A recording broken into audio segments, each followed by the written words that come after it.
So ಇತ್ತೀಚೆಗೆ GDP base year ಮತ್ತು CPI consumer price index gross domestic product ದೇಶದ ಒಟ್ಟು ರಾಷ್ಟ್ರೀಯ ಆದಾಯ ಹಾಗೂ ಕನ್ಸ್ಯೂಮರ್ ಪ್ರೈಸ್ ಇಂಡೆಕ್ಸ್ ಗ್ರಾಹಕ ಬೆಲೆ ಸೂಚ್ಯಾಂಕದಲ್ಲಿ ಬೇಸ್ ಇಯರ್ ಅನ್ನು ಬದಲಾವಣೆ ಮಾಡಿದೆ. ಸರ್ಕಾರ ಇತ್ತೀಚೆಗೆ ಏನು ಮೂಲ ವರ್ಷವನ್ನು ಬದಲಾವಣೆಯನ್ನು ಮಾಡಿದೆ. ಸೊ ಹಾಗಿದ್ದಾಗ ಇದು GDPಯ ಮೂಲ ವರ್ಷ ಯಾಕೆ ಬದಲಾವಣೆ ಆಗುತ್ತೆ, ಕನ್ಸ್ಯೂಮರ್ ಪ್ರೈಸ್ ಇಂಡೆಕ್ಸ್ ಗ್ರಾಹಕ ಬೆಲೆ ಸೂಚ್ಯಾಂಕ ಹಾಗಂದ್ರೆ ಏನು, ಅದರ ಮಹತ್ವ ಏನು, ಅಂಡ್ ಯಾಕೆ ಸರ್ಕಾರ ಅವುಗಳನ್ನು ಬದಲಾವಣೆ ಮಾಡುತ್ತೆ ಅನ್ನುವಂತ ಸಂಪೂರ್ಣ ಮಾಹಿತಿಯನ್ನು ತಿಳಿದುಕೊಳ್ಳುವಂತ ಪ್ರಯತ್ನವನ್ನ ಇವತ್ತಿನ ವಿಡಿಯೋದಲ್ಲಿ ನೋಡೋಣ. ಸೊ ಹಾಗಿದ್ದಾಗ the first thing is the present context GDP and the CPI, the ಪ್ರಸ್ತುತ ಸಂದರ್ಭ, why it was there in the news. So the context ಏನು ಅನ್ನುವಂಥದ್ದನ್ನು ನೋಡೋಣ ಮೊದಲಿಗೆ. ಸೊ ಕಂಟೆಕ್ಸ್ಟ್ ಆಲ್ರೆಡಿ ನಾವು ಹೇಳಿರುವ ಹಾಗೆ ಪ್ರಸ್ತುತ ಸಂದರ್ಭದಲ್ಲಿ ಕೇಂದ್ರ ಸರ್ಕಾರ ಈ ಒಟ್ಟು ದೇಶೀಯ ಉತ್ಪನ್ನ ಮತ್ತು ಗ್ರಾಹಕ ಬೆಲೆ ಸೂಚ್ಯಾಂಕದ ಮೂಲ ವರ್ಷವನ್ನ ಬದಲಾವಣೆನ ಮಾಡಿದೆ. ಸೊ ಅದು ಏನ್ ಬದಲಾವಣೆ ಮಾಡಿದೆ ಹಾಗಿದ್ದಾಗ why, so what is GDP and CPI ಅನ್ನುವಂಥದ್ದನ್ನು ನೋಡೋಣ. ನಂತರದಲ್ಲಿ why the base year is important for the GDP and CPI. GDP ಮತ್ತು CPI ಗೆ ಮೂಲ ವರ್ಷ ಯಾಕೆ ಬದಲಾವಣೆ ಮಾಡಲಾಗುತ್ತೆ and what is the significance, ಅದರ ಮಹತ್ವ ಏನು, significance and the changes under the GDP series. GDP series ಅಲ್ಲಿ ಬದಲಾವಣೆಗೊಂಡಿರುವಂತ ಅಂಶ ಏನು and what is the significance, ಅದರ ಮಹತ್ವ ಏನು ಅನ್ನುವಂಥದ್ದನ್ನ ಏನು ತಿಳಿದುಕೊಳ್ಳುವಂತ ಪ್ರಯತ್ನವನ್ನ ಇವತ್ತಿನ ಈ ವಿಡಿಯೋದಲ್ಲಿ ಮಾಡೋಣ. ಸೊ ಹಾಗಿದ್ದಾಗ why it was there in the news. The first thing is the context or why it was there in the news, ಯಾಕೆ ಅದು ಪ್ರಸ್ತುತ ಸಂದರ್ಭದಲ್ಲಿ ನ್ಯೂಸ್ ಅಲ್ಲಿ ಇದೆ ಅನ್ನುವಂಥದ್ದನ್ನ ನೋಡೋಣ. So again the present why it was context ಅಂದಾಗ the ministry of statistics and programme implementation, ಇದರ ಅಡಿಯಲ್ಲಿ the national statistical organisation NSO has changed the revision year for the GDP as well as the CPI. ಮೂಲ ವರ್ಷವನ್ನ GDPಯ ಮೂಲ ವರ್ಷ ಹಾಗೂ CPI ನ ಮೂಲ ವರ್ಷವನ್ನ ಬದಲಾವಣೆಯನ್ನ ಮಾಡಿದೆ. GDP and index of industrial production IIP ಇದರ ಮೂಲ ವರ್ಷವನ್ನ ಸರ್ಕಾರ 2022-23 ಅಂತ ಹೇಳ್ತಾ ಇದೆ. And as well as with respect to the consumer price index base year ಅನ್ನ 2023-24 ಅಂತ ಶಿಫಾರಸನ್ನು ಮಾಡಲಾಗಿದೆ.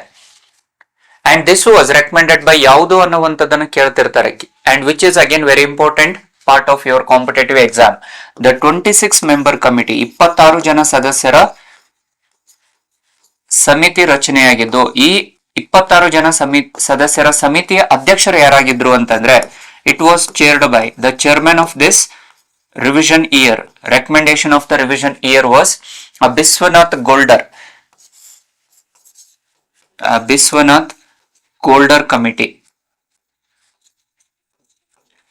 ಬಿಸ್ವನಾಥ್ ಗೋಲ್ಡರ್ ಕಮಿಟಿ, ಬಿಸ್ವನಾಥ್ ಗೋಲ್ಡರ್ ಕಮಿಟಿ ಅಂತ ಕರಿತೀವಿ. And Biswanath Goldar was the chairman of this 26 member committee and which was working under the Ministry of Statistics and Program Implementation. ಅದರ ಅಧೀನದಲ್ಲಿ the National Statistical Organization has changed the revision year for the GDP as well as for the CPI. So ಹಾಗಿದ್ದಾಗ what is GDP and what is CPI ಅನ್ನುವಂಥದ್ದನ್ನು ತಿಳಿದುಕೊಳ್ಳುವಂತ ಪ್ರಯತ್ನ ಮಾಡೋಣ. So ಇಲ್ಲಿ the GDP and CPI ಅಂದ್ರೆ ಏನು? The GDP, that is gross domestic product, and CPI, that is consumer price index, ಒಟ್ಟು ದೇಶೀಯ ಉತ್ಪನ್ನ, and CPI consumer price index ಗ್ರಾಹಕ ಬೆಲೆಯ ಸೂಚ್ಯಂಕ ಅಂತ ಕರೆಯಲಾಗುತ್ತೆ. ಸೊ ಹಾಗಿದ್ದಾಗ GDP ಅಂದ್ರೆ ಅರ್ಥ ಏನಿಲ್ಲಿ? ಅಗೇನ್ ನೋಡ್ರಿ, ದ GDP ಅನ್ನುವಂಥದ್ದು ಏನು ಅಂತೇಳಿ ನಮ್ಮ ಪ್ರಜ್ಞಾನ ಇಂಡಿಯಾ ಯೂಟ್ಯೂಬ್ ಚಾನಲ್ ಅಲ್ಲಿ ಆಲ್ರೆಡಿ ಒಂದು ವಿಡಿಯೋವನ್ನ ಮಾಡಿದ್ದೇವೆ ನಾವು, ರಾಷ್ಟ್ರೀಯ ಆದಾಯ ಅಂದ್ರೆ ಏನು ಅಂತೇಳಿ. ಸೊ ಅದರ ಪರಿಗಣನೆ ಅಂಶಗಳು ಯಾವುದು ಅಂತೇಳಿ. ಸೊ ಆಸ್ ಆಫ್ ನಾವು GDP ಅನ್ನುವಂಥದ್ದು it is the total income of the country, ಒಂದು ದೇಶದ ಸಂಪೂರ್ಣ ಆದಾಯ, the total income of the country with in a particular year, ಒಂದು ನಿರ್ದಿಷ್ಟ ವರ್ಷದಲ್ಲಿ ಆಗಿರುವಂತಹ ಆದಾಯ. So with in a particular year ಅನ್ನುವಂಥದ್ದು GDP ನ ಒಂದು ನಿರ್ದಿಷ್ಟ ವರ್ಷಕ್ಕೆ ಅನುಸಾರವಾಗಿ ಅಂದಾಜು ಮಾಡಲಾಗುತ್ತೆ. The national income of the country, that is the total income of the country. The national income it self is ಭಾರತದಲ್ಲಿ ನಾವು ಏನೋ GDP ಅಂತ ಕರೆಯಲಾಗುತ್ತೆ. ಸೊ ಭಾರತದಲ್ಲಿ ರಾಷ್ಟ್ರೀಯ ಆದಾಯವನ್ನ GDP ಮೂಲಕ ಅಂದಾಜು ಮಾಡುವಂತದ್ದನ್ನ ನೋಡ್ತೀವಿ. GDP is aggregate of the national income. So GDP ಅನ್ನುವಂಥದ್ದು ರಾಷ್ಟ್ರೀಯ ಆದಾಯದ ಮಾಪನ ಅಂಶ ಅಂತ ಕರಿತೀವಿ. ದೇಶದ ಒಂದು ನಿರ್ದಿಷ್ಟ ಭೌಗೋಳಿಕ ದೇಶ, ಇಲ್ಲಿ be careful, again the term domestic ಅಂತ ಹೇಳ್ತಾ ಇದ್ದಾನೆ, which is nothing but with in the territory of India. With in the territory of India, ಒಂದು ನಿರ್ದಿಷ್ಟ ಭೌಗೋಳಿಕ ಪ್ರದೇಶದ ಆದಾಯ ಅದು ಒಂದು ವರ್ಷದ ನಿರ್ದಿಷ್ಟ ಅವಧಿಗೆ ಅನುಸಾರವಾಗಿ, it is the total income earned by the country with in a period of year by production of goods and services, the income which was earned by the productions of goods and services. ಒಟ್ಟು ಸರಕು ಮತ್ತು ಸೇವೆಗಳ ಉತ್ಪಾದನೆಯಿಂದ ಬರುವಂತ ಒಂದು ನಿರ್ದಿಷ್ಟ ದೇಶದ ಒಂದು ವರ್ಷದ ಆಧಾರವಾಗಿ ಅಂದಾಜು ಮಾಡುವಂತ ಒಟ್ಟು ಮೌಲ್ಯವನ್ನ GDP ಅಂತ ಕರಿತೇವೆ. ಅದೇ ರೀತಿಯಲ್ಲಿ ವಿಚ್ ಇಸ್ ನಥಿಂಗ್ ಬಟ್, ಯಾಕೆ GDP ಬೇಕು ನಮ್ಗೆ ಅನ್ನುವಂಥದ್ದನ್ನ ಇಲ್ಲಿ ನೋಡೋಣ. Why again the revision of the GDP and CPI is important ಅನ್ನುವಂಥದ್ದನ್ನು ಡಿಸ್ಕಸ್ ಮಾಡೋಣ. But before going to that, what is CPI? Consumer price index ಅನ್ನುವಂಥದ್ದೇನು? ಗ್ರಾಹಕ ಬೆಲೆ ಸೂಚ್ಯಂಕ ಅಂದ್ರೆ ಅರ್ಥ ಏನು? ಅಗೇನ್ ಹೆಸರಲ್ಲೇ ಹೇಳ್ತಾ ಇದ್ದ ನೋಡಿ, ಗ್ರಾಹಕ ಬೆಲೆ ಅಂದ್ರೆ ಮಾರುಕಟ್ಟೆಯಲ್ಲಿ ಹೋದಾಗ ನಮ್ಮ ಅಗತ್ಯತೆಗಳನ್ನ, ಬೇಡಿಕೆಗಳನ್ನ ನಾವು ಈಡೇರಿಸಿಕೊಳ್ತಾ ಇದ್ದೀವಿ ಅಂತಂದಾಗ ಅದಕ್ಕೆ ನಿರ್ದಿಷ್ಟ ಪ್ರಮಾಣದ ಹಣವನ್ನ ವೆಚ್ಚ ಮಾಡಲೇಬೇಕಾಗುತ್ತದೆ. ಆ ಮಾರುಕಟ್ಟೆ ಬೆಲೆ ಅಂತ ಏನ್ ಹೇಳ್ತೀವೋ ಅದನ್ನ ನಾವು CPI ಅಂತ ಕರಿತೀವಿ. It is the estimation of goods and services in the market ಅಂತ ನೋಡ್ತೇವೆ.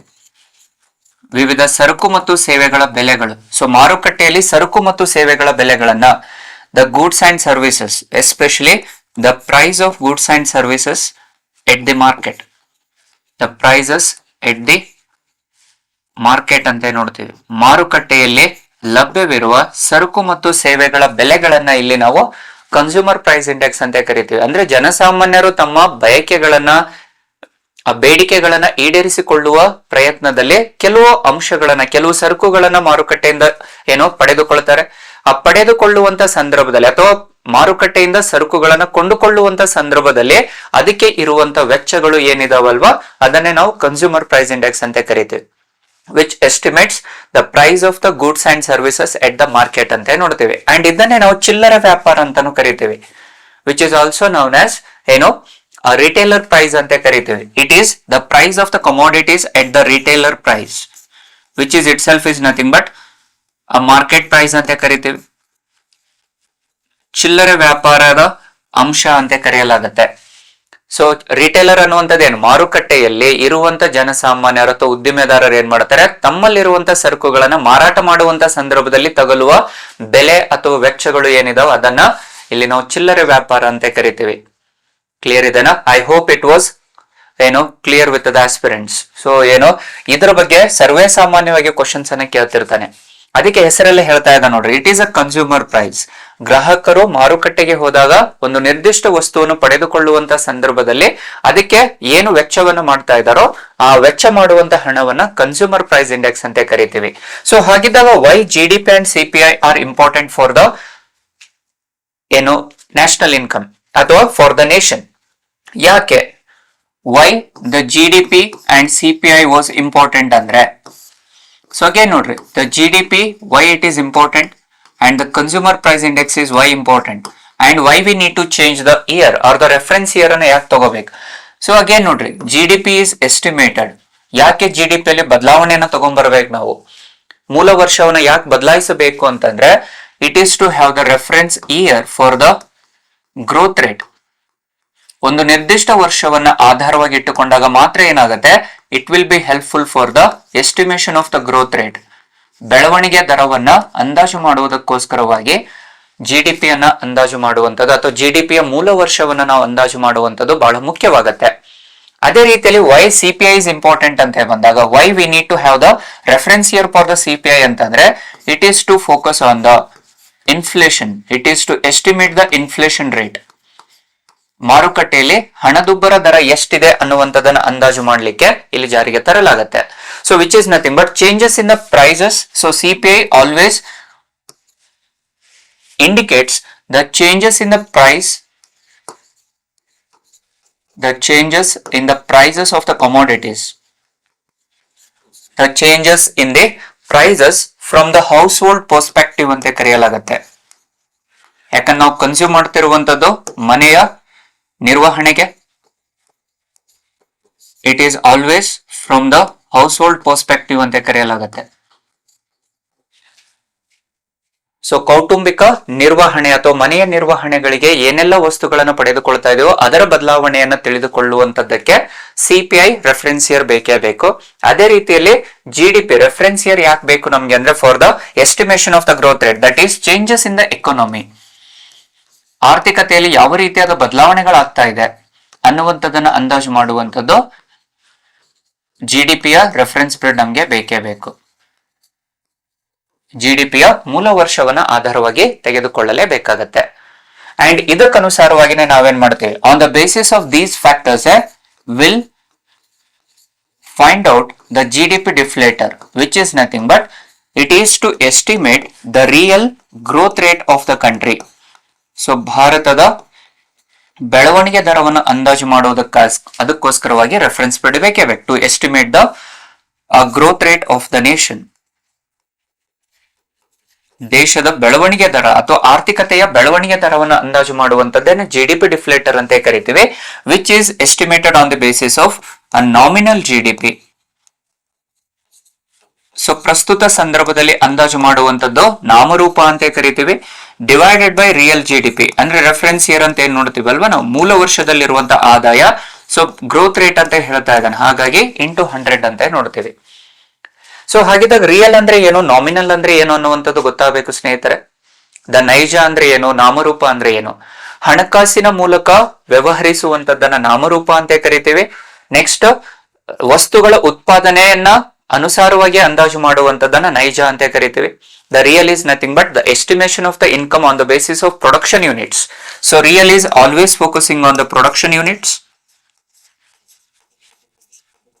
productions, whereas nominal is always focusing on the finances, financial aspects,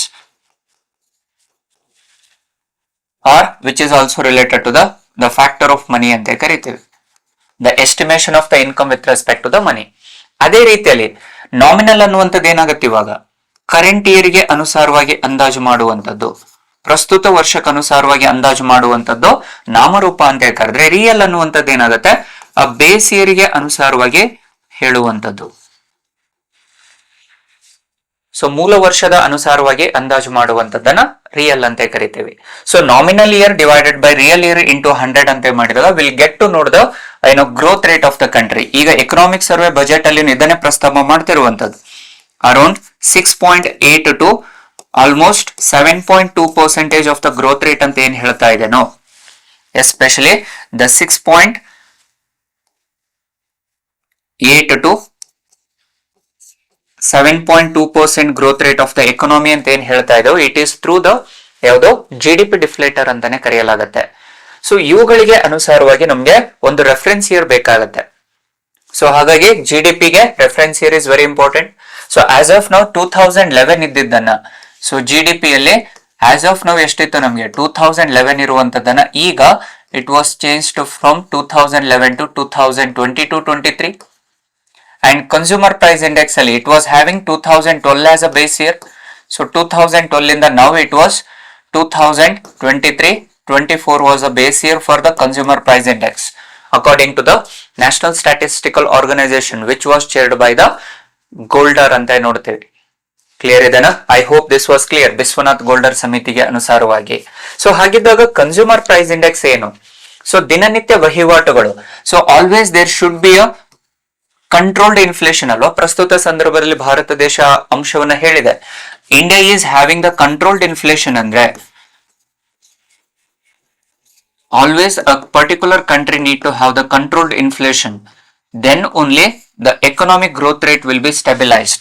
so ಯಾಕೆ ಇದು ನಿಯಂತ್ರಣ ಆಗ್ಬೇಕು ಅಂತಂದ್ರೆ to have the stable economy, ಆರ್ಥಿಕತೆಯಲ್ಲಿ ಸ್ಥಿರತೆಯನ್ನು ಕಾಪಾಡುವ ಉದ್ದೇಶದಿಂದಾಗಿ ಅಲ್ಲಿ ಹಣದುಬ್ಬರ ನಿಯಂತ್ರಣವಾಗಿರಲೇಬೇಕು. ಆ ಹಣದುಬ್ಬರದ ನಿಯಂತ್ರಣವನ್ನ ಅಂದಾಜು ಮಾಡೋದಕ್ಕೋಸ್ಕರವಾಗಿನೇ ಸಿಪಿಐ ಇಂಡಿಕೇಟರ್ ಅನ್ನ ನೋಡುವಂತದನ್ನ ಕಾಣ್ತೀವಿ. So on the both the aspects, GDP and CPI is very important for the growth and development of the economy. ಭಾರತದ ಆರ್ಥಿಕತೆಯಲ್ಲಿ ಬೆಳವಣಿಗೆ ಮತ್ತು ಅಭಿವೃದ್ಧಿಯ ಮಟ್ಟವನ್ನು ಹೆಚ್ಚಿಸುವಂತ ಅಥವಾ ಉತ್ತೇಜನ ನೀಡುವಂತ ಪ್ರಮುಖ ಕರ್ತವ್ಯ ಯಾವುದು ಅಂತಂದ್ರೆ ಅದು GDP ಎಸ್ಟಿಮೇಷನ್ಸ್ ಮತ್ತೆ CPI estimations. So these are the aspects ಅಂತ ನೋಡ್ತೀವಿ. ಸೊ ಆ GDP ಅನ್ನ ಮುಖ್ಯವಾಗಿ ಏನ್ ನೋಡ್ತೀವಿ ಅಲ್ವಾ, ನಾವು ಇಲ್ಲಿ ನಾಮಿನಲ್ ಅಂಡ್ ರಿಯಲ್ ಅಂತ ಏನ್ ನೋಡ್ತೀವೋ ಆ the scientific calculation of the GDP ಅಂತ ಏನ್ ಕರಿತೀವಿ ನಾವು, that is P into Q.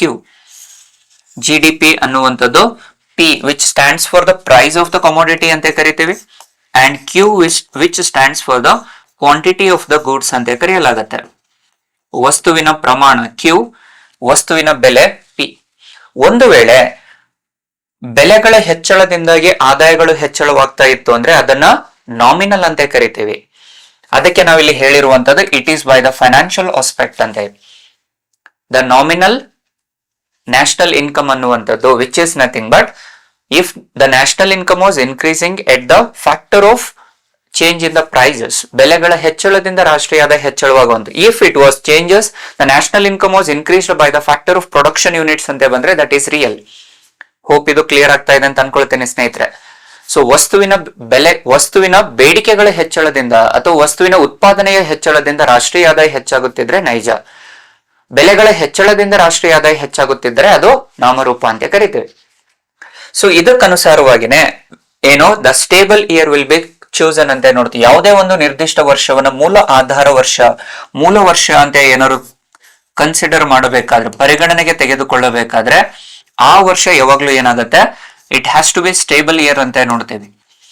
And according to economics ಪ್ರಕಾರ ಆರ್ಥಿಕ ವ್ಯವಸ್ಥೆ ಬೆಳವಣಿಗೆ ದರವನ್ನು ಹೆಚ್ಚಿಸುವ ಉದ್ದೇಶದಿಂದಾಗಿ ಪ್ರತಿ 5 ವರ್ಷಕ್ಕೊಮ್ಮೆ ಬೆಳವಣಿಗೆ ದರವನ್ನು ಅಂದಾಜು ಮಾಡಲಿಕ್ಕೆ ಪ್ರತಿ 5 ವರ್ಷಕ್ಕೊಮ್ಮೆ ಮೂಲ ವರ್ಷವನ್ನು ಬದಲಾಯಿಸಬೇಕು ಅನ್ನುವಂಥದ್ದನ್ನ ಹೇಳ್ತೀವಿ ನಾವು. It was been initiated by the national income committee in the year 1949 itself. But ಈ ಮೊದಲ ಬಾರಿಗೆ ಸೈಂಟಿಫಿಕ್ ಅಪ್ರೋಚ್ ಆಫ್ ದ ಫಾರ್ಮುಲಾವನ್ನು ಕೊಟ್ಟಿದ್ದು ಡಾಕ್ಟರ್ VKRV ರಾವ್ ಅಂತ ನೋಡ್ತೇವೆ.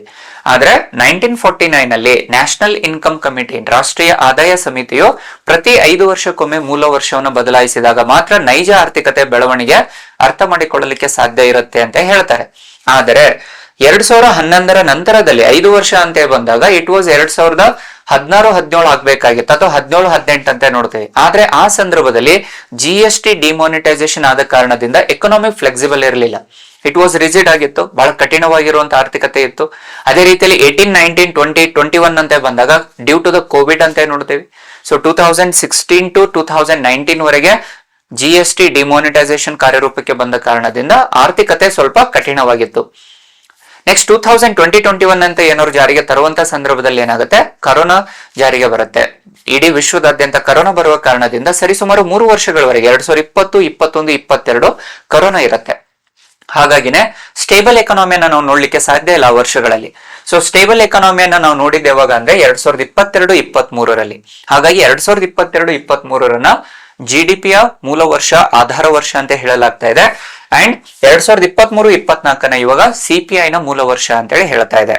ಹೋಪ್ ಇದು ಕ್ಲಿಯರ್ ಇದೆ ಅಂತ ಅನ್ಕೊಳ್ತೀನಿ ಸ್ನೇಹಿತರೆ. ಸೊ ಹಾಗಿದ್ದಾಗ what are the changes in the GDP and what is the significance of those changes? So ಪ್ರಸ್ತುತ ಸಂದರ್ಭದಲ್ಲಿ GDPಯಲ್ಲಿ ಬದಲಾವಣೆ ಆಗಿರುವಂತಹ ಅಂಶಗಳು, ಎಸ್ಪೆಷಲಿ ಹಿಂದಿನ ಬಾರಿಗೆ ನಾವು ನೋಡಿದಾಗ 2015ರಲ್ಲಿ ಕೆಲವು ಬದಲಾವಣೆಗಳನ್ನ ಜಾರಿಗೆ ತಂದಿತ್ತು GDPಯಲ್ಲಿ by UN system of accounts ಅಂತ ನೋಡ್ತೇವೆ.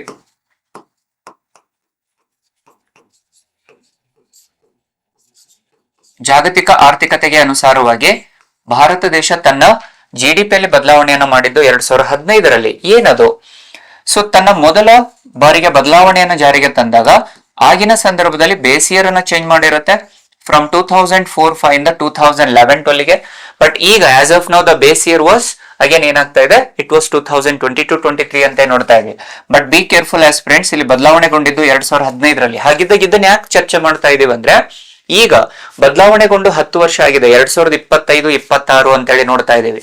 ಸೊ ಹಾಗಾಗಿ ಅದು important for your competitive exams. Next second one, ಅಲ್ಲಿಯವರೆಗೆ GDPಯನ್ನು ನಾವು ಫ್ಯಾಕ್ಟರ್ ಕಾಸ್ಟಿಗೆ ಅನುಸಾರವಾಗಿ ಅಂದಾಜು ಮಾಡ್ತಿರುವಂತದ್ದು 2015ರ ನಂತರದಲ್ಲಿ ಮಾರ್ಕೆಟ್ ಪ್ರೈಸ್ಗೆ ಅನುಸಾರವಾಗಿ ಅಂದಾಜು ಮಾಡ್ತಾ ಇದ್ದೀವಿ. ವೈ GDP ಎಸ್ಟಿಮೇಷನ್ಸ್ ಇವಾಗ ವೈ ವಿ ಆರ್ ಹ್ಯಾವಿಂಗ್, ಯಾಕಂದ್ರೆ 2015 ವರೆಗೆ we are having around $1.1 trillion economy. But with in around 10 years ಒಳಗಡೆ 8 to 10 years ಒಳಗಡೆ now India is at the $4.18 trillion economy and which is at the 4th place. And already Narendra Modi G ಅವರು, ಭಾರತದ ಪ್ರಧಾನ ಮಂತ್ರಿ ಆಗಿರುವಂತ Narendra Modi G ಅವರು ಈಗ already ಒಂದು statement ಅನ್ನು ಕೊಟ್ಟಿದ್ದಾರೆ. 2027 ಅನ್ನುವಷ್ಟರಲ್ಲಿ ಭಾರತ ದೇಶ 3ನೇ ಅತಿ ದೊಡ್ಡ ರಾಷ್ಟ್ರವಾಗಿ ಹೊರಹೊಮ್ಮತ್ತೆ ಅನ್ನುವಂಥದ್ದನ್ನು ಹೇಳಿದ್ದಾರೆ. India will be the 3rd largest economy by the year 2027 ಅಂತ. And definitely will achieve that. ಯಾಕೆ ಅಂತಂದ್ರೆ ದ ಕನ್ಸಂಪ್ಷನ್ ಹೆಚ್ಚಿದೆ, ಎಸ್ಪೆಷಲಿ ದ ಇನ್ವೆಸ್ಟ್ಮೆಂಟ್ಸ್ ಗಳ ಬೇರೆ ದೇಶಗಳಿಂದ ಹೆಚ್ಚಾಗ್ತಾ ಇದೆ, ಬೇಡಿಕೆಗಳು ಹೆಚ್ಚಾಗ್ತಿದಾವೆ, ಹಣದುಬ್ಬರ ನಿಯಂತ್ರಣದಲ್ಲಿದೆ, ಬೆಳವಣಿಗೆ ದರ ಏನು ಅತ್ಯುನ್ನತ ಸ್ಥಾನದಲ್ಲಿ, ಶೃಂಗ ಸ್ಥಾನದಲ್ಲಿರುವಂತದ್ದನ್ನು ನೋಡ್ತೀವಿ. ಈ ಎಲ್ಲಾ ಕಾರಣಗಳಿಂದಾಗಿ ಏನಾಗುತ್ತೆ, ಭಾರತ ದೇಶ 3ನೇ ಸ್ಥಾನಕ್ಕೆ ಹೋಗೋದ್ರಲ್ಲಿ ಡೌಟೇ ಇಲ್ಲ. Will beat Germany by the year 2027. So factor cost ಅಂದ್ರೆ ಏನು? ಅಂಶಿ ವೆಚ್ಚ ಅಂತ ಕರಿತಾ ಇದೀವಿ. The price of the commodity at the production. ಉತ್ಪಾದನೆಯ ಸಂದರ್ಭದಲ್ಲಿ ವಸ್ತುವಿನ ಬೆಲೆಯನ್ನ ಅಥವಾ ವೆಚ್ಚಗಳಾಗಿರುವಂತದ್ದನ್ನ ಅಂಶಿ ವೆಚ್ಚ ಅಂತ ಕರೆದ್ರೆ, ಮಾರ್ಕೆಟ್ ಪ್ರೈಸ್ ಅನ್ನುವಂಥದ್ದು ಏನಾಗುತ್ತೆ, it is at the consumption time ಅಂತ ನೋಡ್ತೇವೆ. ಅನುಭೋಗ ಮಾಡುವಂತ ಸಂದರ್ಭದಲ್ಲಿ ಮಾರುಕಟ್ಟೆಯಿಂದ ಖರೀದಿ ಮಾಡೋದಾಗ ನೀಡುವಂತ ವೆಚ್ಚಗಳು. ಸೊ ಹಾಗಾಗಿ GDP ದರಗಳು ಹೆಚ್ಚಳವಾಗುವಂತದ್ದನ್ನು ನೋಡ್ತೇವೆ. So third one was before 2015. ಇತ್ತೀಚೆಗೆ ನಾವು ನೋಡಬಹುದು ಗೋಲ್ಡ್ ಬೆಲೆಗಳು ಅತಿ ಹೆಚ್ಚು ಪ್ರಮಾಣದಲ್ಲಿ ಏರಿಕೆಗಳಾಗ್ತಾ ಇದಾವೆ. So you may have that assumption. Before 2015 the gold value was hardly around some 20 to 25,000 rupees per 10 grams. 10 gram ಚಿನ್ನಕ್ಕೆ ಅರೌಂಡ್ 20 ರಿಂದ 25 ಸಾವಿರವನ್ನ ನೋಡ್ತಾ ಇದ್ದೀವಿ. ಬಟ್ ಈಗ it was increase to like 1,40,000, 1,50,000, 1,60,000 ತನಕ ಹೋಗ್ತಾ ಇದೆ. ಅದಕ್ಕೆ ಕಾರಣ ಏನು ಅಂತಂದ್ರೆ, ಮೊದಲು the gold and jewelleries var used as a house hold purposes. ಈಗ ಹೌಸ್ ಹೋಲ್ಡ್ಸ್ ಇಂದ now they are been converted into capital goods. So ಚಿನ್ನ ಅನ್ನುವಂಥದ್ದು ಇವಾಗ ಅದು ಬಂಡವಾಳ ಸರಕುಗಳಾಗಿ ಕಾರ್ಯನಿರ್ವಹಣೆ ಮಾಡ್ತಾ ಇದೆ. ಸೊ ಯಾವಾಗ ಅದು ಬಂಡವಾಳ ಸರಕುಗಾಗಿ ಕಾರ್ಯನಿರ್ವಹಣೆ ಮಾಡ್ತಾ ಇದಾವೋ ಅವಾಗ ಅದ್ರ ಬೆಲೆ ಏನಾಗ್ತಾ ಇದೆ, ಹೆಚ್ಚಾಗ್ತಾ ಇದೆ. Now the gold and jewelleries are capital goods are nothing but now they are used as a investments. these are used as the best part of investments. ಹೂಡಿಕೆ ಮಾಡಲಿಕ್ಕೆ ಅತಿ ಪ್ರಮುಖವಾಗಿರುವಂತ ಸರಕುಗಳು ಅಂತ ಹೇಳ್ತಾ ಇದ್ದಾನೆ. ಸೊ ಹಾಗಾಗಿನೇ ಏನಾಗುತ್ತೆ, ಗೋಲ್ಡಿನ ಬೆಲೆಗಳು ಹೆಚ್ಚಾಗ್ತಿದಾವೆ. ಅಂಡ್ ಅರ್ಲಿಯರ್ ಇತ್ತೀಚೆಗೂ ನಾವು ನೋಡಬಹುದು ಮ್ಯಾನುಫ್ಯಾಕ್ಚರಿಂಗ್ ಯೂನಿಟ್ಸ್ ಗಳಿಗೆ ಅತಿ ಹೆಚ್ಚಿನ ಉತ್ಪಾದನೆ ಆಗ್ತಾ ಇರುವಂತದ್ದನ್ನ, ಕೈಗಾರಿಕಾ ವಲಯದಲ್ಲಿ ಹೆಚ್ಚು ಉತ್ಪಾದನೆ ಆಗ್ತಾ ಇದೆ. ಅದಕ್ಕೆ ಅತಿ ಮುಖ್ಯವಾದ ಕಾರಣ ಏನು ಅಂದ್ರೆ, now the industrial outlook was estimated by the ministry of corporate affairs. Corporate ಸಚಿವಾಲಯವನ್ನ ಇಲ್ಲಿ ಜಾರಿಗೆ ತಂದಿರುವಂತದ್ದನ್ನು ನೋಡ್ತೀವಿ. But it was been established since from 2019. The industrial outlook was estimated by Ministry of Corporate Affairs. ಕೈಗಾರಿಕಾ ವಲಯದ ಉತ್ಪಾದನೆಗಳನ್ನ ಈಗ ಅಂದಾಜು ಮಾಡ್ತಿರುವಂತದ್ದು ಕಾರ್ಪೊರೇಟ್ ಸಚಿವಾಲಯ. Earlier time it was been estimated by the RBI, but now it was been estimated by the corporate affairs. ಈ ಎಲ್ಲಾ ಬದಲಾವಣೆಗಳಿಂದ ಏನಾಗಿದೆ, GDPಯಲ್ಲಿ ಒಳ್ಳೆ ರೀತಿಯಾದ ಬೆಳವಣಿಗೆ ದರವನ್ನು ಕಾಣ್ತಾ ಇದ್ದೀವಿ. ಸೊ ಇಡೀ ವಿಶ್ವದಲ್ಲಿ ಜಾಗತಿಕ ಮಟ್ಟದಲ್ಲಿ ಬೆಳವಣಿಗೆ ದರ 3.5-4% ಇದ್ರೆ, ಭಾರತದಲ್ಲಿ 7%, ಆನ್ ಆವರೇಜ್ 7% ಇದೆ. ಅದಕ್ಕೆ ಕಾರಣ ಈ ಬದಲಾವಣೆಗಳು. Then what is the significance of consumer price index? ಈ ಬದಲಾವಣೆಗಳಿಂದ ಏನ್ ಮಹತ್ವವನ್ನು ಪಡೆದುಕೊಳ್ಳುತ್ತೆ? What is the significance of changing the base year ಅಂತೆ. ಫಸ್ಟ್ ಒನ್ನಿಗೆ the first factor is on the citizens, ಜನಸಾಮಾನ್ಯರಲ್ಲಿ. Why the changes were very important ಅಂದ್ರೆ, it is for the real purchasing power or the cost of the living ಏನಾಗುತ್ತೆ, ಹೆಚ್ಚಾಗತ್ತೆ. ಇವಾಗ ಜನಸಾಮಾನ್ಯರ ಬೇಡಿಕೆಗಳು ಹೆಚ್ಚಾಗ್ತಿದಾವೆ, ಆದ್ರೆ 10 ವರ್ಷದ ಹಿಂದಿನ ಆಧಾರ ವರ್ಷವನ್ನು ಪರಿಗಣನೆಗೆ ತೆಗೆದುಕೊಂಡಾಗ ಏನಾಗುತ್ತೆ, ಅದು ಹೆಚ್ಚು ಆದಾಯವನ್ನು ತೋರಿಸುತ್ತೆ. ಅದಕ್ಕೋಸ್ಕರವಾಗಿ ಜನಸಾಮಾನ್ಯರ cost of living and real purchasing power, it always ensures the real purchasing power of the public. ಜನಸಾಮಾನ್ಯರ ನೈಜ ಕೊಂಡುಕೊಳ್ಳುವಿಕೆಯ ಅಧಿಕಾರವನ್ನು ಹೆಚ್ಚಿಸುತ್ತಿದೆ. ಕೊಂಡುಕೊಳ್ಳುವಂತ ಸಿದ್ಧಾಂತ ಅಥವಾ ಕೊಂಡುಕೊಳ್ಳುವಿಕೆ ಅಥವಾ ವಸ್ತುಗಳನ್ನು ಪಡೆದುಕೊಳ್ಳುವಿಕೆ ಅಥವಾ ಜನಸಾಮಾನ್ಯರು ಖರ್ಚು ಮಾಡುವಂತ ವೆಚ್ಚಗಳು ಏನಾಗ್ತಿದಾವೆ, ಹೆಚ್ಚಾಗ್ತಿದೆ. ಅದು ನೈಜ ಪ್ರಮಾಣದ ಕೊಂಡುಕೊಳ್ಳುವಿಕೆಯ ದರವನ್ನ ಹೆಚ್ಚು ಮಾಡ್ತಾ ಇದೆ. ಸೊ ಅದಕ್ಕೋಸ್ಕರ ಇದು important. Now why it is important ಅಂದ್ರೆ for RBI, why it was important for RBI ಅಂತ ಬಂದ್ರೆ, it is to have the monetary policy decisions. ಹಣಕಾಸು ನೀತಿ ನಿರ್ಣಯಗಳನ್ನ ಜಾರಿಗೆ ತರಲಿಕ್ಕೆ ಇಂಪಾರ್ಟೆಂಟ್ ಆಗುತ್ತೆ. It is important to have the monetary policy decisions. Like monetary policy decisions ಅಂದ್ರೆ ಏನಾಗುತ್ತೆ, it is the inflation rate ಅಂತ ನೋಡ್ತೀವಿ, ಅಥವಾ ರೇಟ್ ಆಫ್ ಇಂಟ್ರೆಸ್ಟ್ ಅಂತ ಕರಿತೀವಿ, ಬಡ್ಡಿ ದರಗಳು ಅಥವಾ ಹಣದುಬ್ಬರದ ದರಗಳು. ಸೊ ಹಣದುಬ್ಬರವನ್ನ ನಿಯಂತ್ರಣ ಮಾಡಲಿಕ್ಕೆ, ನಿರ್ಧಾರಗಳನ್ನ ಕೈಗೊಳ್ಳಲಿಕ್ಕೆ ಈ ಬದಲಾವಣೆಗಳು ಅತ್ಯವಶ್ಯಕವಾಗುತ್ತೆ. ನಂತರದಲ್ಲಿ ಫಾರ್ ದ ಗವರ್ನಮೆಂಟ್, ಸರ್ಕಾರಕ್ಕೆ ಈ ಬದಲಾವಣೆಯಿಂದ ಏನು ಮಹತ್ವ ಪಡೆದುಕೊಳ್ಳುತ್ತೆ. It is to have the planning and policy formulation. ಸರ್ಕಾರ ಯಾವುದೇ ಒಂದು ನಿರ್ದಿಷ್ಟ ಯೋಜನೆ, especially welfare and developmental schemes, especially in the form of the policy formulations, ಹೊಸ ಯೋಜನೆಗಳನ್ನ, ಕಲ್ಯಾಣ ಮತ್ತು ಅಭಿವೃದ್ಧಿ ಯೋಜನೆಗಳನ್ನ ಉತ್ತೇಜಿಸುವ ಕಾರಣದಿಂದಾಗಿ ಸರ್ಕಾರಕ್ಕೂ ಈ ಬೆಳವಣಿಗೆ ದರವನ್ನ ಉತ್ತೇಜನ ಮಾಡಲಿಕ್ಕೆ ಈ ಮೂಲ ವರ್ಷವನ್ನ ಹಾಗೂ ಗ್ರಾಹಕ ಬೆಲೆ ಸೂಚ್ಯಾಂಕವನ್ನು ಬದಲಾಯಿಸುವಂತದ್ದು ಇಂಪಾರ್ಟೆಂಟ್ ಆಗುತ್ತೆ. Then what is the significance for the markets, ಮಾರುಕಟ್ಟೆಯಲ್ಲಿ ಏನಾದರ ಮಹತ್ವವನ್ನು ಪಡೆದುಕೊಳ್ಳುತ್ತೆ. So it is to have the real returns on the investments. So ನೈಜ ಪ್ರಮಾಣದ ಮರುಪಾವತಿಗಳು ಜನಸಾಮಾನ್ಯರಲ್ಲಿ, ಅಥವಾ ಜನಸಾಮಾನ್ಯರು ತಮ್ಮ ಹೂಡಿಕೆಗಳಿಗೆ ನೈಜ ಪ್ರಮಾಣದ ಮರುಪಾವತಿಗಳು ಎಷ್ಟು ಪ್ರಮಾಣದಲ್ಲಿ ಬರ್ತಾ ಇದೆ, ಆ ನೈಜ ಪ್ರಮಾಣದ ಹೂಡಿಕೆಗಳಿಂದ ಎಷ್ಟು ಲಾಭ ಬರ್ತಾ ಇದೆ ಅನ್ನುವಂಥದ್ದನ್ನ ತಿಳಿದುಕೊಳ್ಳಲಿಕ್ಕೆ ಮಾರುಕಟ್ಟೆಯಲ್ಲಿ ಯೂಸ್ ಆಗುತ್ತೆ. ಅದೇ ರೀತಿಯಲ್ಲಿ ಕೊನೆಗೆ for the policy makers, what is the significance for the policy makers. So ಇದರಿಂದ ಕಾನೂನು ಮಾಡುವಂತವರಿಗೆ ಅಥವಾ ಯೋಜನೆಗಳನ್ನ ಮಾಡುವಂತವರಿಗೆ ಏನ್ ಲಾಭ ಆಗುತ್ತೆ. It guides income adjustment. It always guides income adjustment among the people. ಜನಸಾಮಾನ್ಯರ ಆದಾಯದ ನಿರ್ವಹಣೆಯನ್ನ ನಿಯಂತ್ರಣ ಮಾಡುವಂತದಕ್ಕೋಸ್ಕರ ಬಹುಮುಖ್ಯವಾದ ಪಾತ್ರವನ್ನು ವಹಿಸುತ್ತೆ. ಅದೇ ರೀತಿಯಲ್ಲಿ which is also focusing on social security benefits, which is helpful for the social security benefits among the people. ಜನಸಾಮಾನ್ಯರ ಸಾಮಾಜಿಕ ಭದ್ರತೆಯನ್ನ ಕಾಪಾಡುವಂತ ಉದ್ದೇಶದಿಂದಾಗಿ ಪಾಲಿಸಿ ಮೇಕರ್ಸ್ಗೆ ಇದು ಪ್ರಮುಖವಾದ ಪಾತ್ರವನ್ನ ನಿರ್ವಹಿಸುತ್ತದೆ. ಇವೆಲ್ಲ ಕಾರಣಗಳಿಂದಾಗಿ ಭಾರತದಲ್ಲಿ GDP ಬದಲಾವಣೆ ಮತ್ತು ಕನ್ಸ್ಯೂಮರ್ ಪ್ರೈಸ್ ಇಂಡೆಕ್ಸ್, ಗ್ರಾಹಕ ಬೆಲೆ ಸೂಚ್ಯಾಂಕದ ಆಧಾರ ವರ್ಷ ಅಥವಾ ಮೂಲ ವರ್ಷವನ್ನು ಬದಲಾಯಿಸುವಂತದ್ದು ಬಹು ಪ್ರಮುಖವಾದ, ಅತಿ ಪ್ರಮುಖವಾದ ನಿರ್ಣಯವನ್ನ ಕೈಗೊಳ್ಳುವಂತದ್ದು ಇದರುಗಳ ಮೂಲಕನೇ. ಸೊ ಹಾಗಾಗಿ ಒಂದು ದೇಶದ ನೈಜ ಪ್ರಮಾಣದ ಆರ್ಥಿಕ ಬೆಳವಣಿಗೆ ದರವನ್ನು ಅಂದಾಜು ಮಾಡುವುದಕ್ಕೋಸ್ಕರವಾಗಿ GDPಯ ಮೂಲ ವರ್ಷವನ್ನ ಬದಲಾಯಿಸುವಂತದ್ದು ಕಡ್ಡಾಯವಾಗತ್ತೆ.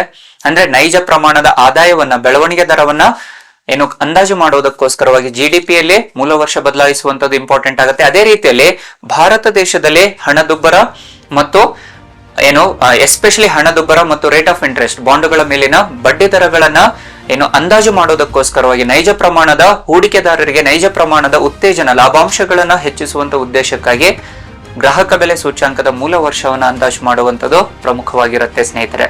ಸೊ ಐ ಹೋಪ್ ಈ ವಿಡಿಯೋ ನಿಮ್ಗೆ ಇಷ್ಟ ಆಗಿದೆ ಅಂತ ಹೇಳ್ತೇನೆ.